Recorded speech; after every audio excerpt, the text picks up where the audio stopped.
Welcome to Attic Raiders Retro Reviews, where today we're going to be igniting that guzzling, roaring those engines, and burning some rubber as we fang it down Thunder Road. Thunder Road was released in the US by Milton Bradley in 1986 and here in the UK a year later. That's 1987 to all you war pups.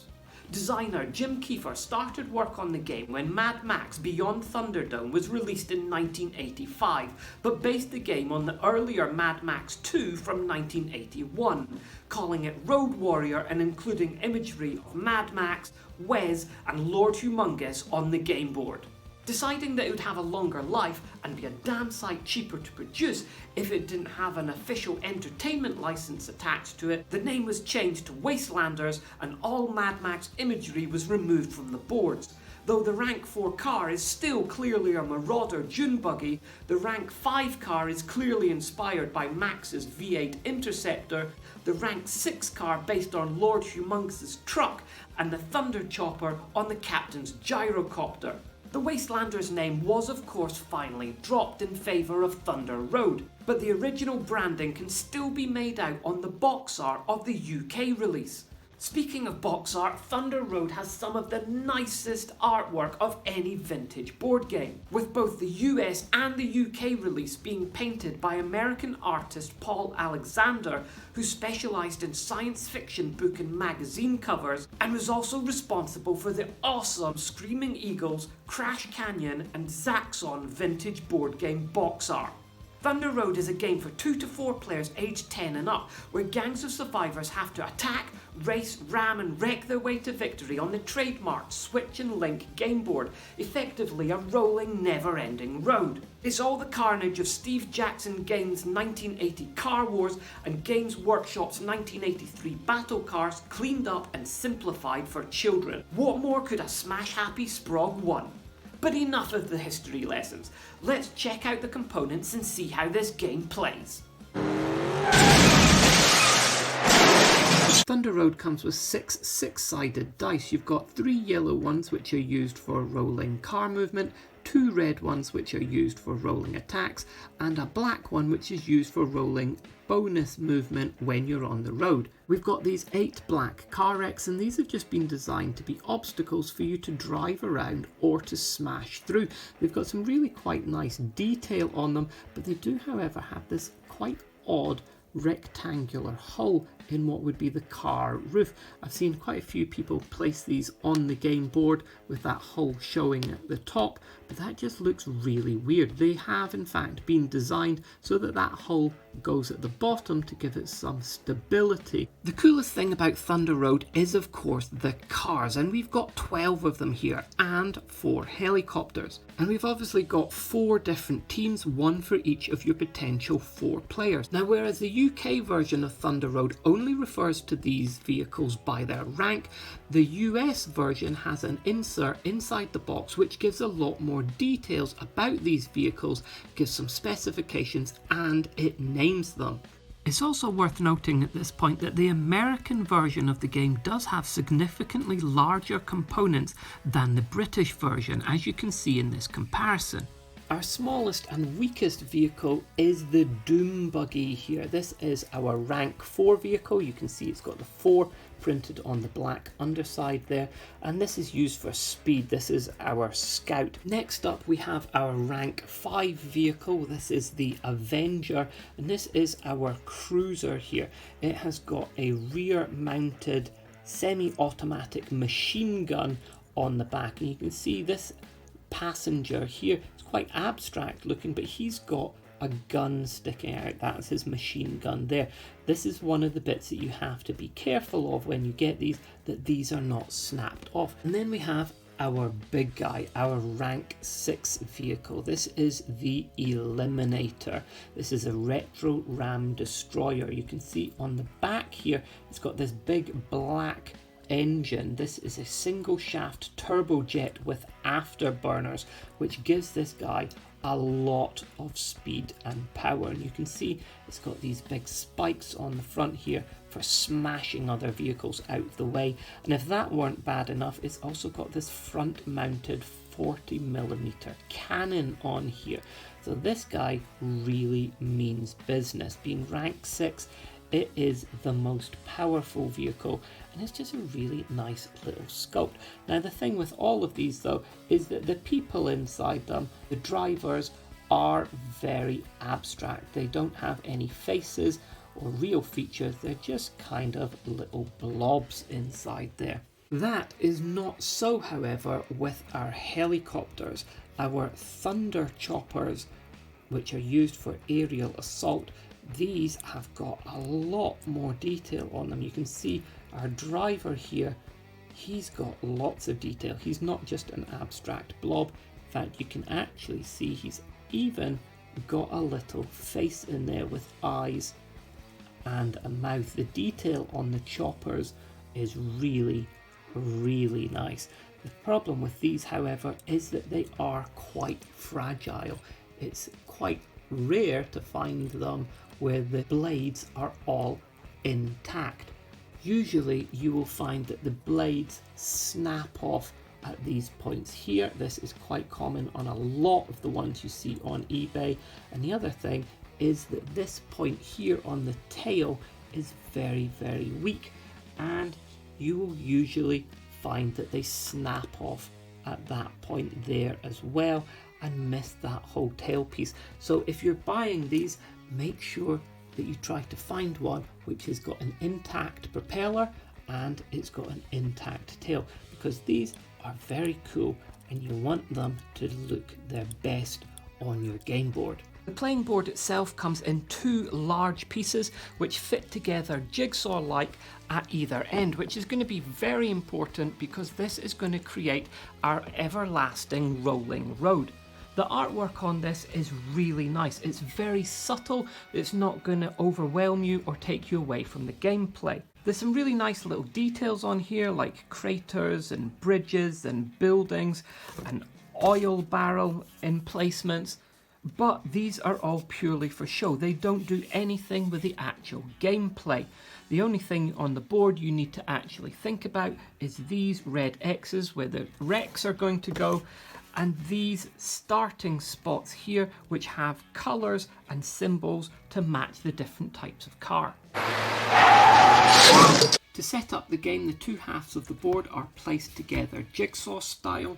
The black wrecks are placed onto the red crosses on the board. The rank 4 doom buggies are placed in their starting positions at the front of the board. The rank 5 Avengers go onto their starting positions in the middle of the board. The rank 6 Eliminators go on their positions. And the Thunder Choppers go off to the side of the board because they don't actually have a starting position on the road.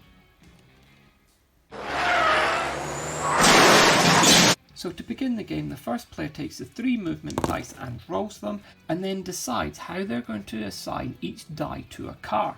So if I'm the green player, I might assign my 6 to my Eliminator, the 4 to my Avenger, and the 3 to my Doom Buggy. Now I can either go forward in a straight line along these tracks here, or I can go forward by going diagonally forward here like this. So with the roll of 3, I'm going to go 1, 2, 3 in order to move forward and onto the road, so that next time I will get a bonus movement. Of course, when you're moving, you want to get across the board as quickly as you can because you don't want to be left behind, but you also want to start attacking some of the other players. Now, to attack another player, you can either try to ram into them and wreck them, or you can try to shoot them and blow them up. If I want to shoot somebody, I can only do that into one of the spaces directly in front of me. So if I've got a 1 on my movement dice and assign it to this Avenger, I could move it here, and that means that he could shoot into this space directly in front of him here, into this space here, or into this space going for this Eliminator. Alternatively, I could also move him here and then just shoot into the space directly in front, again going for this Eliminator. I'm going to have to roll my red attack die and try to get a number which is higher or equal to the rank of that vehicle. Now the Eliminator obviously is a rank 6 vehicle, so that means I would have to roll a 6 in order to successfully shoot and destroy that. Anything else and it's going to fail. As you would guess then, it's going to be pretty hard to take this guy out by shooting him. With only a 4, that's not good enough, and both cars just stay on the road as they are. If, however, I happen to roll a 6, then that would destroy him, in which case I flip him onto his side to show that he is now a wreck. Obviously, rank 6 Eliminators are going to be pretty hard to shoot. The dune buggies, however, are going to be a lot easier because being only a rank 4, you can shoot and destroy this with either a 4, a 5 or a 6 on your attack die. But I don't just have to try to shoot a car in order to wreck it. I can also try ramming it. So if I was this tan Avenger player over here and I rolled a 5 and assigned that to this car, I could move 1, 2, 3, 4, 5 onto the same space as this Avenger over here. As long as my turn ends on the same space as another car, I can try to wreck it. So in the case of a ramming attack, both players take a red attack die and roll it and then add it onto the rank of their vehicle. Now obviously these are both rank 5 vehicles, so that's not going to make a difference, and then whoever has the highest roll on the dice, they are going to win. If the person making the ramming attack wins, then their opponent is going to get wrecked. If, however, their opponent wins, then they both just stay running on the same space. The person who is making the ramming attack does not get wrecked. So two cars of the same type are going to be evenly matched other than the dice roll in a ramming attack. However, if I want to move on and try to ram into a doom buggy, one which has only got a rank of 4 compared to my rank of 5, then I'm going to have an advantage because I'm going to have 1 extra over them before I even roll the dice. And of course, if a doom buggy was rammed by an eliminator, then they would be in real trouble because it would be the 2 dice rolls but added onto a rank 4 and a rank 6. So again, you've got to be strategic in this, and you're probably going to want to try to use your larger vehicles to ram smaller vehicles. Once you've actually got cars onto the road, then you can roll your movement dice as normal and assign those dice to the different cars in your squad as usual. But then you can also roll the black dice, which gives you a road bonus. So I can take that 3 and add that onto all of my cars which start on the road in order to move further, as long as I move them further along the road. So this guy's got a 2 but also a 3, so he can move 5. 1, 2, 3, 4, 5. And then this guy's only got a 1, but he's also got this 3 here, so he can move 1, 2, 3, 4. And you can use that or not, up to you, as long as they don't come off of the road. Of course, with all the shooting and the ramming going on, as well as the black wrecks which are already in place on the board, you're soon going to find that there is a lot of obstacles in your way. If that's the case, then you can try to smash through a wreck, whether that's a player's piece or one of the wrecks that's already on the board. So you're going to treat this like your movement, first rolling your yellow dice and assigning it to a vehicle, and you're going to try to move to land on or go through the space with a wreck on it. As soon as you move onto a space which has a wreck on it, you've got to roll the red attack dice. If you get a 4, 5 or 6, then you are safe and can continue passing through that space unharmed. If, however, you get a 1, a 2 or a 3, then you are going to end up as a wreck yourself. So you've only got a 50-50 chance of this being successful, so it's a pretty risky maneuver. And if all that's not enough carnage, we've still got the Thunder Choppers. So after you've moved your cars, you can, if you want, take your Thunder Chopper and attack one of your opponents on the board. Now the Thunder Chopper can only attack once on each board. So I can either go and attack any car on this board, or I can go and attack any car on this board. However, if I attack on this board first, I can't go back and then attack on this board another time. So I designate who I'm going to attack and I place my chopper down next to them. I'm then going to take my red dice and do an attack roll. If I get a number which is the same as or equal to the car's rank, then they get wrecked. This is a rank 4 car, I've rolled a 3, so it's safe and my chopper is just going to have to fly off to try again another time. Pretty soon a lot of your team's going to be out of action, but if you happen to roll 2 6s, then you can take one of your cars which is still on the board and repair it. And then you can assign one of those movement dice to it and start off again. But getting double 6s is rather rare. With all the ramming, wrecking, shooting and crashing going on in this game, that's not actually your biggest danger. That comes from being left behind. Because if a player manages to roll movement which is going to get them off of the end of the board, so let's say this was assigned to this dune buggy here, with a move of 8, we're going to go 1, 2, 3, 4, 5 off of the board, and that means we need to find him some more road, and that road comes from the back of the board. So everybody that's on this piece of board gets unceremoniously dumped off of it. They are now completely out of the game. That piece then goes to the front, and our player continues on their way along the road.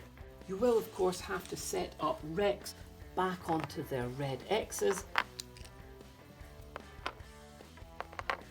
and whereas some wrecks can be repaired with double 6s, these ones are now out of the game for good. These guys are now all under pressure to get to the safety of this board, because if they don't and this guy gets to the end of this board again, then these are all going to get dumped once more, and we'll keep going until there's just one man left standing.